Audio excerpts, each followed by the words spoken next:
थोड़ा सा धैर्यवान बनो, गंभीर बनो। कोई भारी से भारी विपत्ति में परेशानी स्वीकार करके विपत्ति से थोड़ी निकला जाता। सुलझो, ठीक है, विपत्ति आई, समस्या आई, इसका समाधान होगा। ऐसा थोड़ी कि हमें नष्ट कर देगी।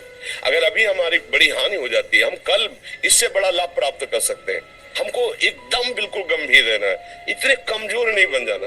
अब वो गए तो क्या होगा, अब वो वस्तु गई तो क्या, पद गया तो क्या होगा। प्रयास किया था, ये पद मिला था, इससे बड़ा पद प्राप्त करूंगा, मैं इससे बड़ा महान बनूंगा। ठीक है, एक बार गिर गया, गलती हो गई, दंड भोगूंगा, फिर इससे ज्यादा संयम में रहूंगा। बिल्कुल मतलब एकदम फ्रेश दिमाग रखना चाहिए। पर अपने लोग क्या है, जरा सी बात में एकदम कचड़ा कर लेते हैं, एकदम कमजोर हो जाते हैं। ये बिल्कुल ठीक नहीं है। हम जीवन भर की यात्रा की बात कह रहे हैं, भारी से भारी कष्ट में भी मुस्कुराना, तो हमें बल मिला है, हमें भगवान की कृपा का दर्शन हुआ है, हमें उनका दुलार दिखाई दिया है। अगर ऐसे तो भाग जाते, फिर परमार्थ में थोड़ी चलना होता है। आज जो आप सुन करके लाभ लेने की चेष्टा कर रहे हो ना, ये केवल प्रवचन नहीं है, ये जीवन है। अगर ये जिए ना होते ना तो ये इसका प्रभाव नहीं पड़ता, फिर वाणी का प्रभाव नहीं पड़ता। हम इसीलिए कहते हैं, जैसे आप लोग एकदम परेशान हो जाते हैं, तो बोलो क्या हमसे ज्यादा परेशानी होगी। दोनों किडनी खराब, दवाई लाने के लिए पैसे नहीं, पानी रखा है हम उठ के पी नहीं सकते, भीषण शरीर में कष्ट, भीषण बुखार, क्योंकि किडनी फेल, जरा में बुखार, खाने को क्या, रोटी मांग के लाओ। अगर वहां सब्जी मिलती तो लाल मिर्च ऐसी पड़ के मिलती थी कि पा नहीं सकते थे। आप सोचो, पानी लाना है तो मुझे लाना है, पीना है तो मुझे पीना है। अगर मैं हारता तो कहां पहुंच जाता, क्या स्थिति होती। नहीं, मरना है और कदम पीछे। कोई दिन ऐसा नहीं जिस दिन सेवा ना की हो, जिस दिन सेवा ना गए हो। गुरु जी की सेवा में जाना है, पहले अपने को स्वस्थ साबित करना है, नहीं सेवा नहीं लेंगे।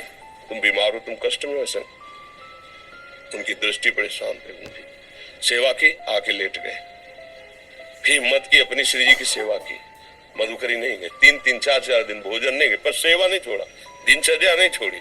और उसका प्रधान कारण संयम, ब्रह्मचर्य, भगवत आश्रय, नाम जप, कभी हारने नहीं दिया। अभी भी थोड़ी देर बाद डायलिसिस शुरू हुआ, हारने, आपको हारे हुए नजर आ रहे हैं। शरीर में पीड़ा है, किडनी फेल है, ऐसा थोड़ा हम स्वस्थ बैठे हैं, पीड़ा है, बार बार प्यास लगती है, थोड़ा थोड़ा पानी मिलता है हर, लेकिन हम आनंदित हैं, हम प्रसन्न हैं, हम लड़ाई में हारे नहीं हैं, ना हारेंगे, हम जीत चुके हैं। हम अपने मालिक के भरोसे में अपना सब बात, तो वो ये हम अपनी बड़ाई नहीं बता रहे, हम आपको बता रहे समस्या। सोचो तुम्हारे पास तो माँ है, भाई है, बहन है, परिवार है, कोई ना कोई तो है ना।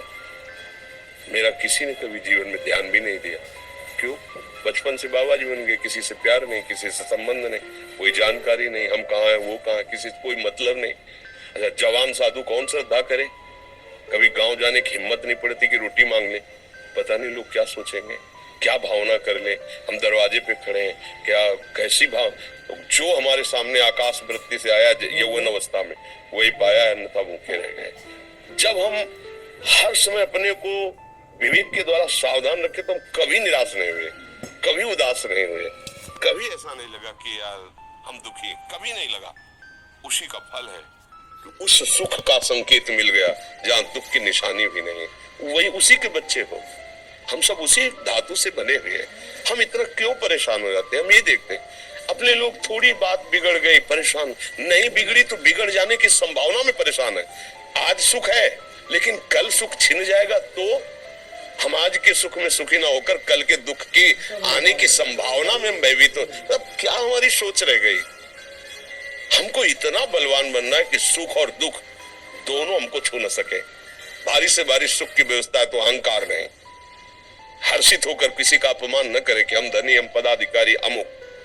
भारी से भारी दुख आया तो हमें किसी के सहयोग की जरूरत नहीं, हम फिर अपने कदम बढ़ाएंगे, हम फिर जुड़ी हुई अपनी भावनाओं को सजाएंगे। मस्त जीवन, एकदम तुम अविनाशी के बच्चे हो। शेर का बच्चा भेड़ों के बीच में फंसकर म्यों म्यों बोल रहा है, बस अगर दहाड़ना सीख जाए तो कोई भी उसे परास्त नहीं कर सकता। ऐसे भगवद अंश, तू प्रपंच में फंसकर अपने को इतना दीन क्यों देख रहा है? तू ऐसा है कि भगवान के दिव्यास्त्र में भी ताकत नहीं तेरे को मार सके। तू अविनाशी का अविनाशी बच्चा है, विनाशी भोगों को, विनाशी शरीर को मैं मान के इतना भयभीत, इतना दुख ठीक नहीं। ये सबके लिए, केवल एक के लिए नहीं। आप समझो, आप लोग सोचते हैं हम गृहस्थ होकर भला ऐसी स्थिति कैसे। जनक जी सुखदेव जी के गुरु हैं और राजा हैं, महल है, रानियां है, नौकर है, चाकर। क्या सुखदेव जी जिनके शरीर में लंगोटी भी नहीं है, दिगंबर, परमहंस, परमहंस के गुरु है जनक जी जो राजा हैं। समझो आप ऐसा ना सोचे कि हम नौकरी कर रहे हैं, हम संसार में, हम गृहस्थ हैं, हम आध्यात्मिक की ऊंचाई पर नहीं चढ़ सकते। नहीं, आप एक सरकारी नौकरी या आप किसानी या व्यापार करते हुए आप एक अध्यात्म की ऊंचाई में चढ़ सकते हैं। और अध्यात्म ही है जो तुम्हें इस माया के दुख सुख से ऊपर उठा सकता है। दूसरा, चाहे जितनी संपत्ति आ जाए, आप सुखी नहीं हो सकते। सब देख लो, आंख खोल के देख लो, अध्यात्म ही है जो तुम्हें हर कष्ट सहकर मुस्कुराकर जीने का रास्ता बता देगा कि आप आनंदित हो जाओगे, कुछ नहीं बिगड़।